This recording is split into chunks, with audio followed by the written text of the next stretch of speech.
Hello दोस्तों, मैं आपका दोस्त आरसी जांगीर। आज के करंट जीके के साथ में कल का क्वेश्चन, आईएमएफ ने 2020 में एशिया की आर्थिक वृद्धि दर कितने प्रतिशत रहने की संभावना व्यक्त की है? तो वो है 0%। आज का अपना पहला क्वेश्चन रहेगा कि कोविड 19 से जुड़े सवालों के समाधान के लिए कौन सा मंच शुरू किया गया? तो यह था कोविड इंडिया सेवा मंच। केंद्रीय स्वास्थ्य और परिवार कल्याण मंत्री हर्षवर्धन ने कोविड इंडिया सेवा नामक एक आपसी संवाद मंच की शुरुआत की है। कोविड 19 जैसी महामारी की स्थिति में बड़े पैमाने पर पारदर्शी ई गवर्नर डिलीवरी को सक्षम बनाने के उद्देश्य से यह सेवा शुरू की गई है। आज का अपना दूसरा क्वेश्चन रहेगा कि सिविल सेवा दिवस कब मनाया जाता है? तो सिविल सेवा दिवस है वो 21 अप्रैल को मनाया जाता है। भारत सरकार द्वारा हर साल 21 वर्ष को सिविल सेवा दिवस मनाया जाता है। इस दिन को पहली बार 21 अप्रैल 2006 को मनाया गया था। इस दिन भारत के पहले गृह मंत्री सरदार वल्लभ भाई पटेल वर्ष 1947 में दिल्ली के मेटकॉफ हाउस में स्वतंत्रता के बाद पहली बार प्रशासनिक सेवा के अधिकारियों के संबोधन को याद किया जाता है। तो यह पहली बार बनाया गया था, 21 अप्रैल 2006 को बनाया गया था। और इस दिन है वो गृह मंत्री थे तब सरदार वल्लभ भाई पटेल थे वो गृह मंत्री, और इनके द्वारा 1947 में दिल्ली के मेटकॉफ हाउस में स्वतंत्रता के बाद पहली बार प्रशासनिक सेवा के अधिकारियों के संबोधन की याद में बनाया गया था। सरदार वल्लभ भाई पटेल ने अपने संबोधन के दौरान सिविल सेवकों को स्टील फ्रेम ऑफ इंडिया के रूप में संदर्भित किया। आज का सवाल रहेगा कि किन देशों से एफडीआई के कारण भारतीय कंपनियों के स्वामित्व के स्थानांतरण और किसी परिवर्तन के लिए सरकार का अनुमोदन आवश्यक होगा? तो वह है जमीनी सीमा साझा करने वाले देश।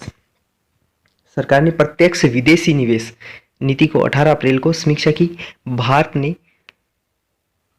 भारत के साथ जमीनी साझा करने वाले देशों से आने वाली एफडीआई के कारण भारतीय कंपनियों के स्वामित्व और हस्तांतरण और किसी परिवर्तन के लिए सरकार का अनुमोदन आवश्यक होगा। अभी तक रक्षा, अंतरिक्ष, परमाणु ऊर्जा, मीडिया, फार्मास्यूटिकल्स और इंश्योरेंस सेक्टर को छोड़कर अन्य क्षेत्रों में विदेशी निवेश एफडीआई के लिए सरकार की मंजूरी लेने की जरूरत नहीं होती थी, और अब आगे से जरूरी होगा। आज का अपना चौथा क्वेश्चन रहेगा कि किस मंत्रालय ने भारत की अमूर्त सांस्कृतिक विरासत की राष्ट्रीय सूची जारी की है? तो वो है सांस्कृतिक मंत्रालय।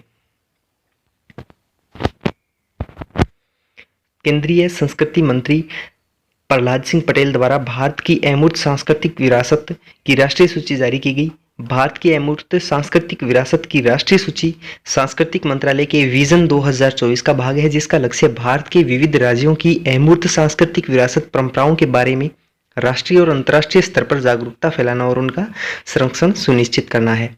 आज का अपना 5वां क्वेश्चन रहेगा कि किन्हें राष्ट्रपति के सचिव के रूप में नियुक्त किया गया? तो राष्ट्रपति के सचिव है, किनको नियुक्त किया गया है? तो वो है कपिल देव त्रिपाठी को। भारतीय प्रशासनिक सेवा के पूर्व अधिकारी कपिल देव त्रिपाठी को राष्ट्रपति रामनाथ कोविंद का सचिव नियुक्त किया गया है। उनका कार्यकाल राष्ट्रपति कोविंद के पद पर रहने तक रहेगा।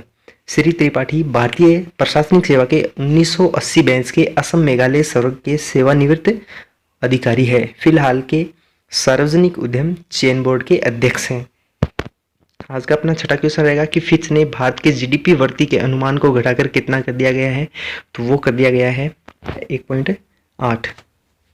रेटिंग एजेंसी फिच सॉल्यूशंस ने वित्त वर्ष 2020-21 में भारत के आर्थिक विकास पूर्वानुमान को घटाकर 1.8 कर दिया गया है। फिच सॉल्यूशंस ने कोविड-19 प्रकोप के कारण अर्थव्यवस्था में बड़े पैमाने पर आय में होने वाले नुकसान को ध्यान में रखते हुए अपने पहले के अनुमान 4.6 में कटौती की है।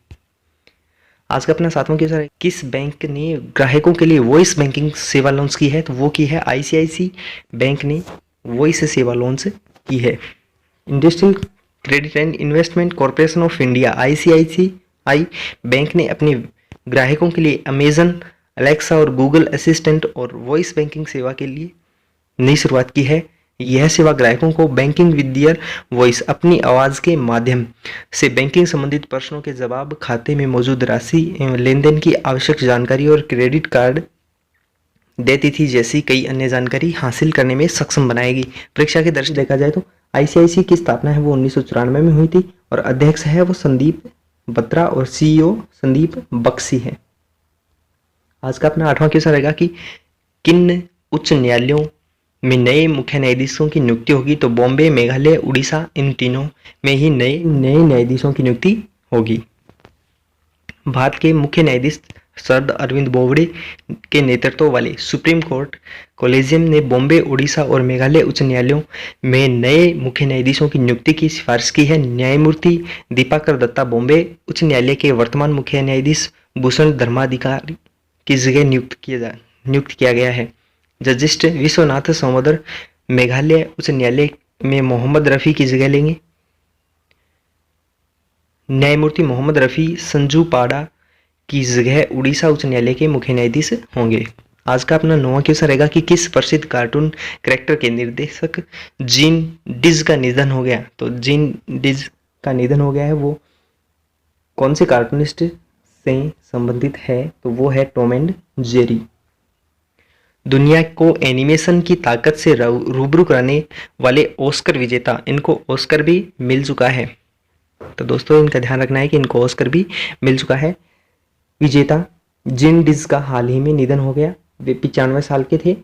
जीन डिज एनिमेटर, प्रोड्यूसर और बेहतरीन फिल्म डायरेक्टर थे। जीन को मशहूर cartoon characters Tom and Jerry के कारण सबसे ज़्यादा पहचान मिली थी। आज का अपना 10वां क्वेश्चन रहेगा कि किस देश ने सभी विदेशियों के प्रवेश पर रोक लगा दी है? तो वो है अमेरिका ने सभी विदेशियों पर रोक लगा दी है। अमेरिका राष्ट्रपति डोनाल्ड ट्रंप ने 21 अप्रैल 2020 को अमेरिका में किसी भी विदेशी के प्रवेश पर अस्थायी रूप से रोक लगा दी है। कोरोना वायरस महामारी से जूझ रहे अमेरिका ने विदेशी नागरिकों को रोकने का फैसला लिया है।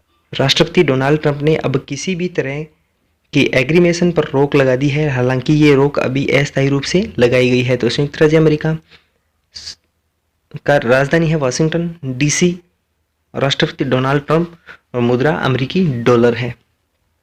आज का अपना सवाल रहेगा कि आरबीआई ने रिजर्व रेपो रेट घटाकर कितने प्रतिशत कर दी है?